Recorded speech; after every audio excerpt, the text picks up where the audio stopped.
사실 뭐 이게 뭐 엄청나게 좋다 아니면 뭐 엄청나게 나쁘다 이런 식으로 얘기가 흘러갈 게 아니기 때문에 그냥 편안한 마음으로 아 저런 거구나 이렇게 알고만 가시면 좋을 것 같아요. 네.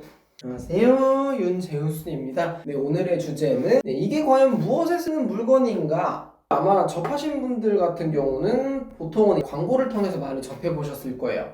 주로 치질 수술 혹은 뭐 치질에 대한 검색을 했을 때 얘에 대한 광고글이 워낙 많아서 치질을 검색을 해보신 분들이라면 이거를 정말 심심치 않게 많이 보셨을 거고 이게 뭔가 한 번씩은 눌러보셨을 거예요. 저 같은 경우도 이 치질에 대해서 검색을 하다가 얘를 처음 알게 되고 이거에 대해서 찾아봤었는데 사실 뭐 이게 뭐 엄청나게 좋다 아니면 뭐 엄청나게 나쁘다 이런 식으로 얘기가 흘러갈 게 아니기 때문에 그냥 편안한 마음으로 아 저런 거구나 이렇게 알고만 가시면 좋을 것 같아요. 네.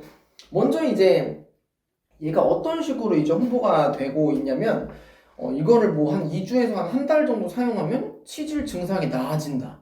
뭐 치핵이 뭐 3기였는데 괜찮다. 이런 식으로 광고가 굉장히 많이 되어 있고 후기도 그런 식으로 굉장히 많이 남아 있어요. 그래서 저도 사실 그거에 살짝 혹했었는데 가장 구매할 때 크게 혹했던 게 뭐냐면 한 달 동안 사용을 해보고 효과가 없다면 그러면 100% 환불 보장 이렇게 적혀 있었어요. 그래서 저는 뭐 어차피 밑줘야 본전이니까 한번 써보자 하고 쓰게 됐었죠. 제가 이거를 처음 써본 거는 한 작년 10월 달 정도? 그래서 저는 이거를 한 2달 정도 사용을 했었는데 사용 방법이 어렵지가 않아요. 변을 보고 좌욕을 하고 나서 이 위에 항문을 맞춰서 앉아준 다음에 그대로 처음에 5분, 그리고 1시간 뒤에 5분, 1시간 뒤에 5분 해서 1시간 간격으로 시간에 걸쳐서 5분, 5분, 5분 해서 15분 동안 앉아 있기만 하면은 치질이 낫는다 이런 식으로 광고가 되어 있었어요. 근데 이제 개인적으로 이게 무슨 원리일까 저도 고민을 많이 해봤는데 물론 저의 생각이기 때문에 크게 의미 부여를 안 하시는 게 좋겠죠. 네,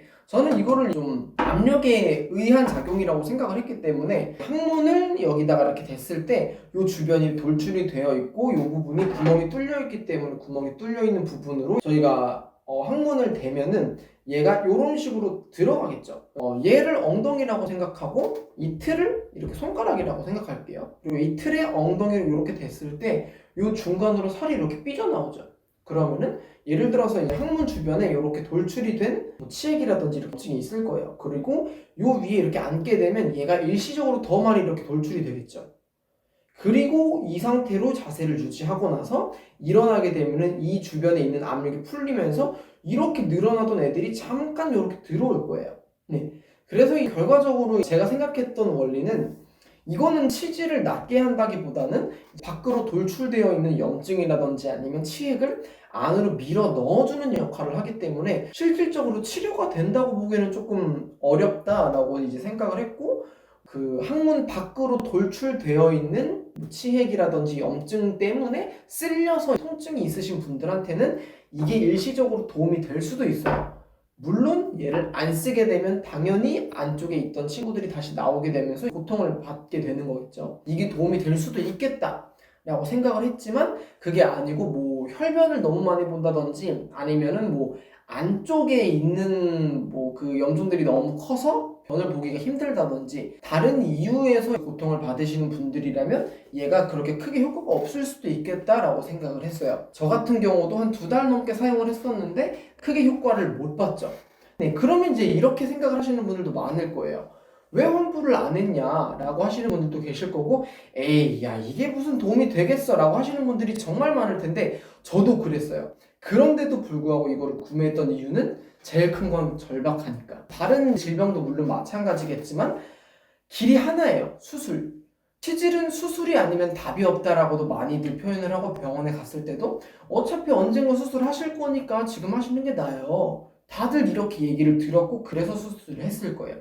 그렇기 때문에 수술이 아닌 다른 방법을 굉장히 많이 찾아보게 되고 저 같은 경우도 수술을 2달이나 미루고 나서 2달 동안 여러 가지 방법을 사용했었어요. 식단도 조절해보고 운동도 좀 줄여보고 이런 것도 써보고 근데 결과적으로는 이건 어차피 임시방편이고 버티는 용도이기 때문에 저의 치질에 크게 도움이 되지는 못했겠죠. 그래서 이제 간단하게 정리를 해드리면 항문 밖으로 치핵이 튀어나와 있으신 분들, 그러니까 특정 치질 환자들에게는 도움이 될 수도 있지만 그게 모든 환자들한테 적용되는 게 아니기 때문에 나의 증상에 대해서 체크를 해보고 내가 혹시라도 밖으로 튀어나와 있는 치핵이 쓸리는 고통 때문에 수술을 고민하고 있다면 얘를 한 번쯤 뭐 써보는 것도 나쁘지 않다 라고 저는 이야기를 드리고 싶어요. 그리고 이야기를 마치면서 생각보다 이제 치질 그 후기 그리고 치질에 대한 이제 영상에서 다른 영상들에 비해서 댓글이 굉장히 많이 달리고 굉장히 이제 궁금한 부분들 많이 물어봐 주셨었는데,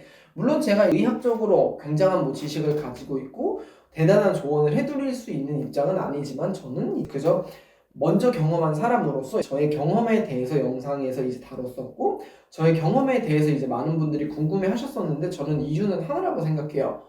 그러니까 사실 다른 질병들에 비해서 치질이라는 질병이 뭐 흔하게 발병되는 것도 아니고, 그리고 아무래도 부위가 뭐 감기라든지 아니면 차라리 뭐 코로나라든지, 그러니까 많은 사람들이 앓고 있다든지 아니면 다른 부분이면 괜찮겠지만 조금 어디 가서 얘기 꺼내기 조금 힘든 부위라고 생각을 해요. 남성분도 그렇고 여성분도 그렇고, 너 어디가 아파? 아, 나 뭐 똥꼬가 터졌어, 뭐 치질 수술했어 라고 얘기를 하는 게 사실 그렇게 달갑지 않을 뿐더러 그냥 조금 이제 숨기고 싶은 아픈 부위이기 때문에, 그래서 유독 더 물어볼 것도 적고, 물어볼 수 있는 게 그쵸, 뭐 주변에 수술한 사람이 있거나 아니면은 뭐 의사쌤이 아니라면은 그런 거에 대해서 뭐 물어볼 수 있는 그런 곳이 없다 보니까 자연스럽게 인터넷이지만은 저한테 이렇게 막 여러 가지 연락을 주셨던 것 같은데, 저는 당연히 댓글을 달아주시면은 제가 경험한 걸 토대로 여러 가지 이야기를 당연히 드릴 수 있어요. 대신에 이제 저의 말을 따라서 뭐 수술을 미룬다든지 아니면은 뭐 제 말을 너무 맹신하시는 것보다는 그냥 저 사람은 뭐 저렇게 했었구나, 저 사람은 저렇게 수술을 했었고 뭐 저런 느낌이었구나, 이런 식으로 참고는 하시되 제 말을 너무 믿고 제 말대로 모든 것을 판단하려고 하지 않으셨으면 하는 그런 이야기를 드리면서 오늘 영상은 여기까지였습니다. 감사합니다.